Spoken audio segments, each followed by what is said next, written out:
मेरा नाम रामदास अठौले। मैं नरेंद्र मोदी सरकार में सामाजिक न्याय, सोशल जस्टिस एंड एम्पावरमेंट, इस पोर्टफोलियो का मैं एमओएस हूँ, राज्य मंत्री हूँ। और लगातार मतलब 7.5 साल से मैं मोदी सरकार में एमओएस हूँ। और मेरी पार्टी का नाम है रिपब्लिकन पार्टी ऑफ इंडिया। मेरी पार्टी एनडीए के अलायंस में मेंबर है, नेशनल डेमोक्रेटिक अलायंस। और मेरी पार्टी की फिलॉसफी है डॉक्टर BR अम्बेडकर, बाबा साहब अम्बेडकर, जिन्होंने भारत का संविधान लिखा और संविधान में सभी जाति के, सभी धर्म के लोगों को एक साथ जोड़ने का बहुत बड़ा काम किया। आज पूरे वर्ल्ड में इंडियन डेमोक्रेसी की बहुत बड़ी चर्चा होती है। इंडिया में कम से कम 18-20 भाषा के लोग रहते हैं। यहाँ कम से कम 6,000 से ज्यादा जातियां हैं। कम से कम 8 धर्म के लोग यहाँ रहते हैं। उसके बावजूद भी इंडिया की डेमोक्रेसी मजबूत है। आप लोगों को मालूम होगा कि 1998 में अटल बिहारी वाजपेयी की सरकार आई थी और तब नेशनल डेमोक्रेटिक अलायंस की स्थापना हुई थी, एनडीए की स्थापना हुई थी। और उसमें सोशलिस्ट पार्टी के जॉर्ज फर्नांडिस, नीतीश कुमार, शरद यादव, ममता बनर्जी, डीएमके, ऐसी कई पार्टियां बीजेपी के साथ अलायंस करके एनडीए में काम करती थी। तो सब आपको मालूम होगा कि अटल बिहारी वाजपेयी की सरकार जब अविश्वास प्रस्ताव लाया गया था पार्लियामेंट में, तो लोकसभा में अटल जी की सरकार एक वोट से हारी थी। तो इंडियन कॉन्स्टिट्यूशन में 1 मैन 1 वोट 1 वैल्यू, एक आदमी का एक मत होता है और एक व्यक्ति एक मूल्य। तो एक वोट को भी कितनी कीमत होती है अपने लोकतंत्र में। और अपना लोकतंत्र 2,500 साल से यहाँ है। जब गौतम बुद्ध जी का कार्यकाल था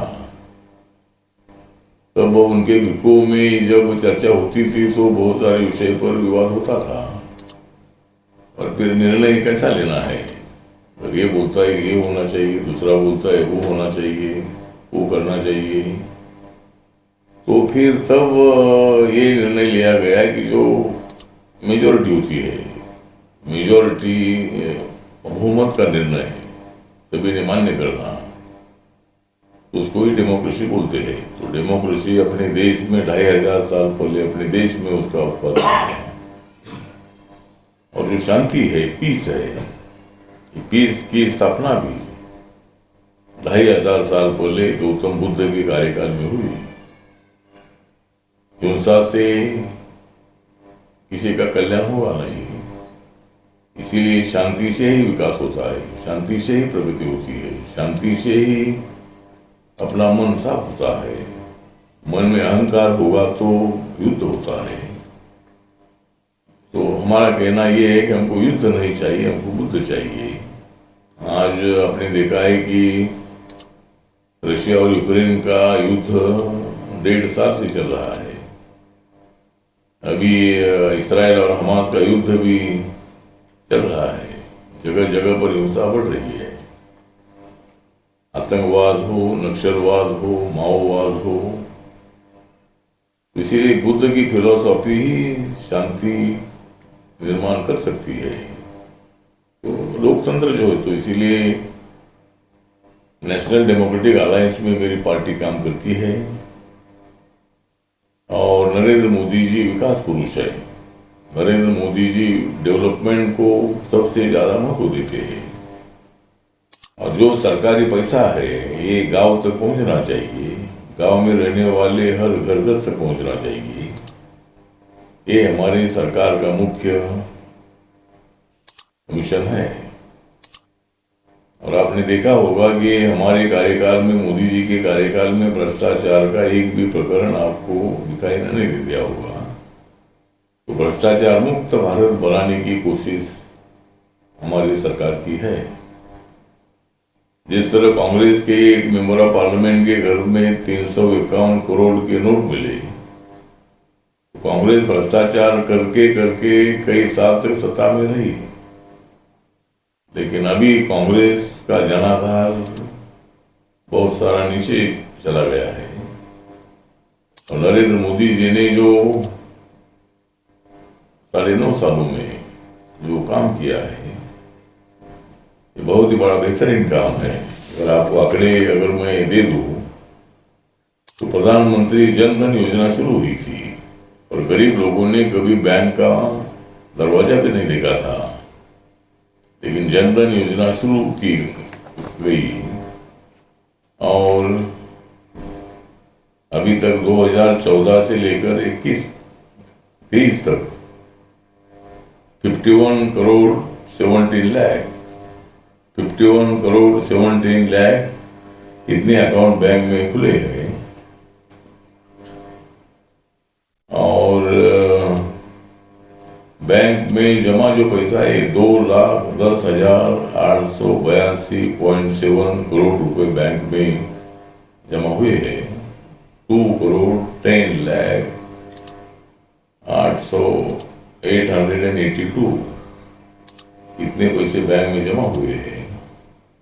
अंडमान निकोबार में देखा जाए तो कम से कम 4,17,000 इतने अकाउंट अंडमान निकोबार में खुले हुए हैं। और उसमें कम से कम 34.8 करोड़ रुपीस बैंक में जमा है। प्रधानमंत्री मुद्रा योजना है। ये योजना 50,000 रुपीज से लेकर 10 लाख तक जो गरीब लोग हैं, जो कुछ छोटा मोटा धंधा करना चाहते हैं, महिलाएं हो, नौजवान हो, उनको लोन बिना तारण देने का एक स्कीम बना गया मुद्रा योजना 2015 में। और अभी तक 44 करोड़ 88 लाख 66,000 44 करोड़ 88 लाख 66,000 इतने लोगों को इस मुद्रा योजना के अंतर्गत लोन मिला है। और अंडमान निकोबार में 50,000 लोगों को लोन मिला है। प्रधानमंत्री उज्ज्वला योजना जो है, गैस सिलेंडर की योजना, जिसके घर में गैस सिलेंडर नहीं है उनको गैस सिलेंडर देने की योजना है। और अभी तक पूरे देश भर में 10 करोड़ लोगों को गैस कनेक्शन दे दिया है। और अंडमान निकोबार में 13,600 13,600 इतने लोगों को ये गैस कनेक्शन दिया है। प्रधानमंत्री आवास योजना है अर्बन की, उसमें देश भर में 78 लाख 56,000 78 लाख 56,000 इतने लोगों के मकान अर्बन एरिया में बने हैं। और अंडमान निकोबार में म्यूनसिपालिटी एक ही अपनी पोर्ट ब्लेयर, तो यहाँ 47 मकान बन चुके हैं। योजना रूरल की है, उसमें अभी तक 3 करोड़ 28 लाख 3 करोड़ 28 लाख इतने लोगों को मकान मिला है प्रधानमंत्री आवास योजना का। और अंडमान निकोबार में 1224 इतने लोगों को उसका फायदा हुआ है। प्रधानमंत्री जन आरोग्य योजना एक है, आयुष्मान भारत योजना। और ये योजना है हर फैमिली को हर साल में मेडिकल ट्रीटमेंट के लिए 5 लाख रुपए देने की स्कीम है। तो स्कीम के अंतर्गत अभी तक 6 करोड़ 11 लाख और इंडिया में 6 करोड़ 11 लाख इतने लोगों को इसका बेनिफिट हुआ है। और अंडमान निकोबार में 2465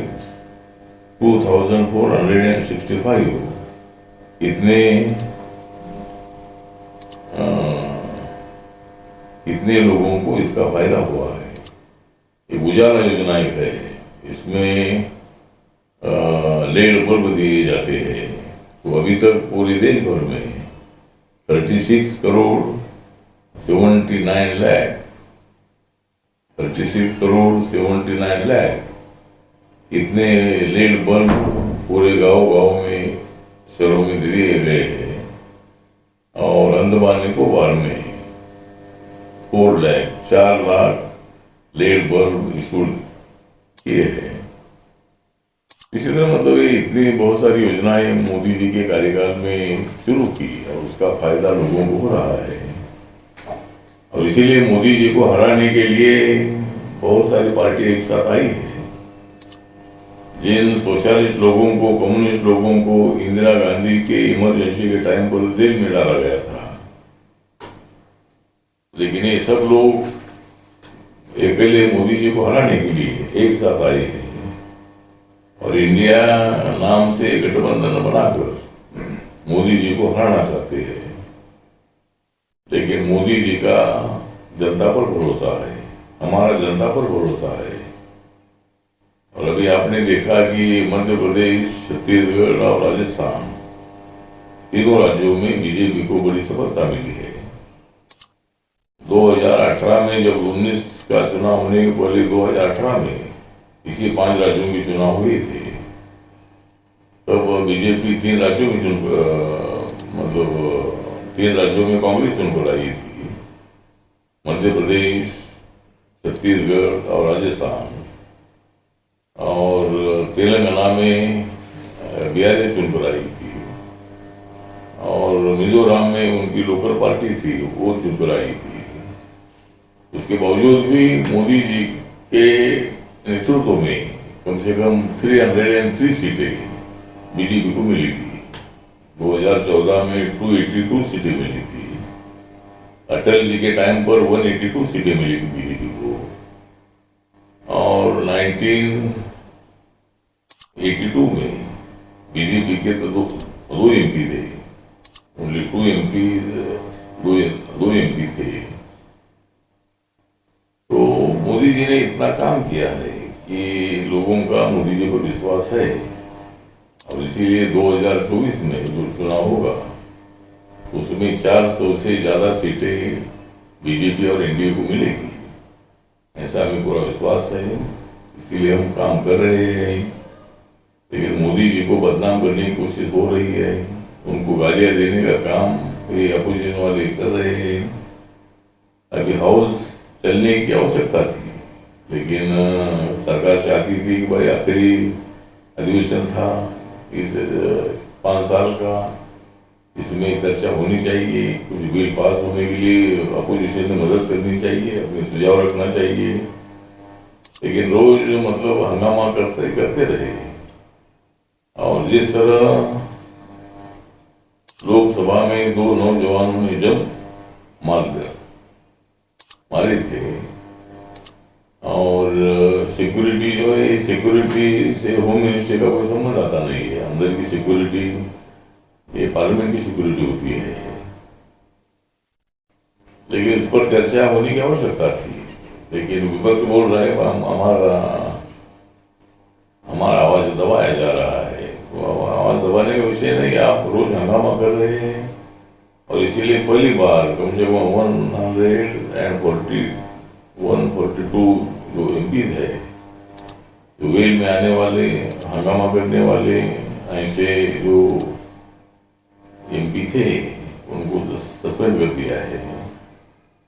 तो मुझे लगता है कि हाउस चलना चाहिए। आपको जो बात रखने का पूरा अधिकार है, आपका मुंह बंद नहीं कर सकते। आपको जो सुझाव देना है, लोकतंत्र में अपोजिशन को भी बहुत बड़ा महत्व होता है। और सरकार के कामों की हमेशा प्रशंसा ही मत करो, जो प्रशंसा करना है तो करनी चाहिए, लेकिन नए सुझाव देने का आपको अधिकार है, टीका टिप्पणी करने का आपको अधिकार है। लेकिन हाउस से नहीं चलाने देना, रोज हंगामा करना, आवाज करते रहना, ये ठीक नहीं है। और सरकार ने किसी का आवाज नहीं दबाया है। हम चाहते थे कि भाई चर्चा हो, लेकिन चर्चा हुई नहीं। और अधिवेशन मतलब बाद में अपोजिशन के लोग हाउस में आए नहीं।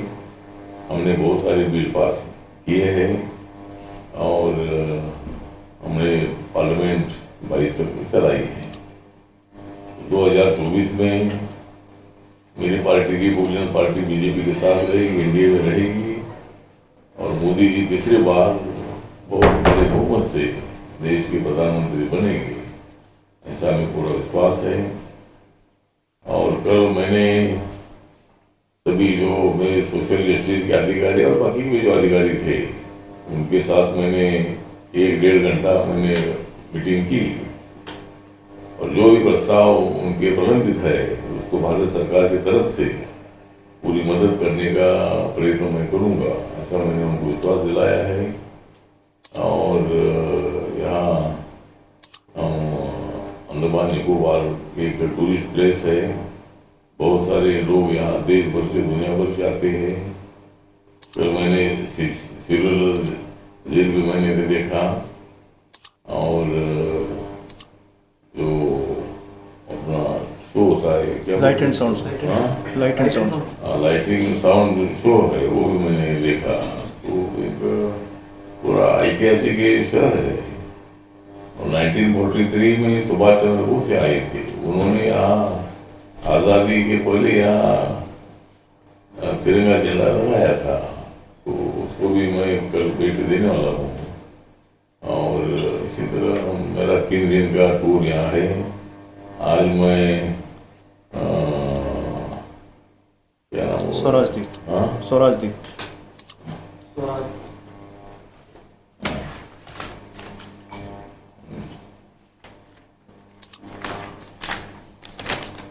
आज मैं जो स्वराज द्वीप है, जो माननीय मोदी जी ने 2018 में इसका नाम दिया था, और वहाँ मुझे कुछ कार्यकर्ता मिले, उन्होंने मुझे जानकारी दी कि वहाँ 2 ग्राम पंचायत है, 10,000 पॉपुलेशन है और वहाँ जो बांग्लादेश से, पूर्व पाकिस्तान से 1955 to 61 इतने 6 सालों में बहुत सारे लोग वहाँ थे और ये सभी शेड्यूल कास्ट के लोग हैं। लेकिन अपने शासन के मतलब अंडमान निकोबार के प्रशासन के पास ये कोई जानकारी नहीं है मतलब। लेकिन ये बांग्लादेश होने के कारण अब इनको यहाँ का शेड्यूल कास्ट का दर्जा मिलना थोड़ा मुश्किल है। ये बंगाल के होते थे तो मिल सकता था, लेकिन ये बांग्लादेश के सब का ये थोड़ा रिकॉर्ड देखना पड़ेगा।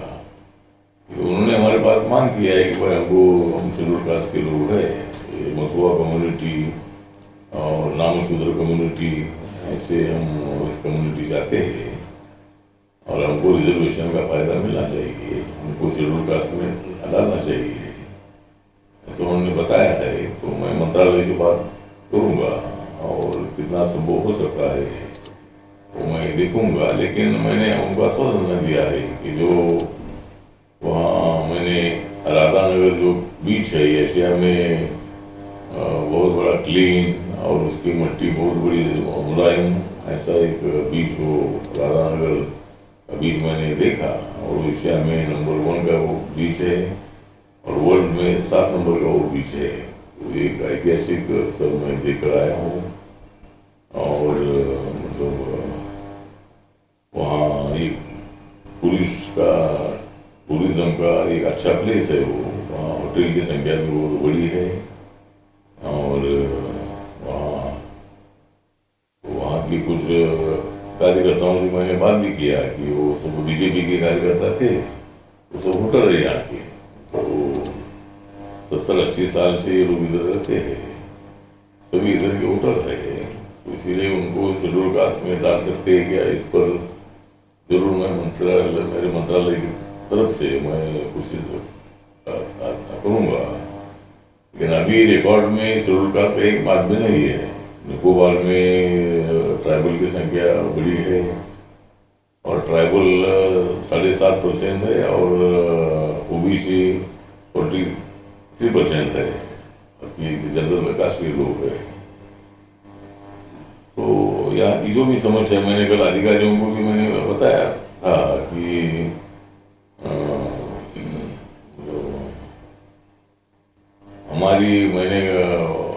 मैं इतना ही बताना चाहता हूँ कि हमारी कभी भी नहीं होगी हार, हमारी कभी भी नहीं होगी हार, क्योंकि हमारे साथ है अंडमान निकोबार। मैं आता रहूंगा बार बार, मैं आता रहूंगा बार बार, क्योंकि मुझे बहुत ही अच्छा लगा है आपका अंडमान निकोबार।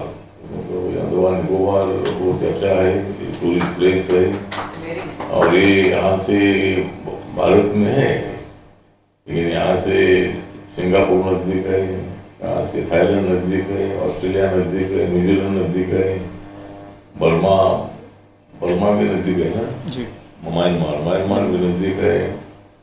तो और ये यहाँ मैं सिल्वर जेल में मैंने देखा, और काले पानी की सजा, ये पूरे भारत में नहीं दुनिया में ये प्रसिद्ध है कि भाई अंग्रेजों के टाइम पर काला पानी की सजा देने का सजा दी जाती थी। और यहाँ बहुत सारे हमारे सावरकर जी जो महाराष्ट्र के रहने वाले थे, उनको भी यहाँ रखा गया था। और यहाँ पंजाब के हो, बंगाल के हो, बंगाल के हो, या कई देश के कई भी यहाँ थे। और यहाँ जापानीज का भी 3-4 साल यहाँ राज था। तो ये एक ऐतिहासिक प्लेस है। तो मेरा 3 दिन का टूर है, और मैं कल निकोबार घूमने जा रहा हूँ, वहाँ के ट्राइबल को भी मैं मिलने वाला हूँ, उनकी समस्या क्या है, और जरूर भारत सरकार की तरफ से अंडमान निकोबार को मैक्सिमम मदद करेंगे।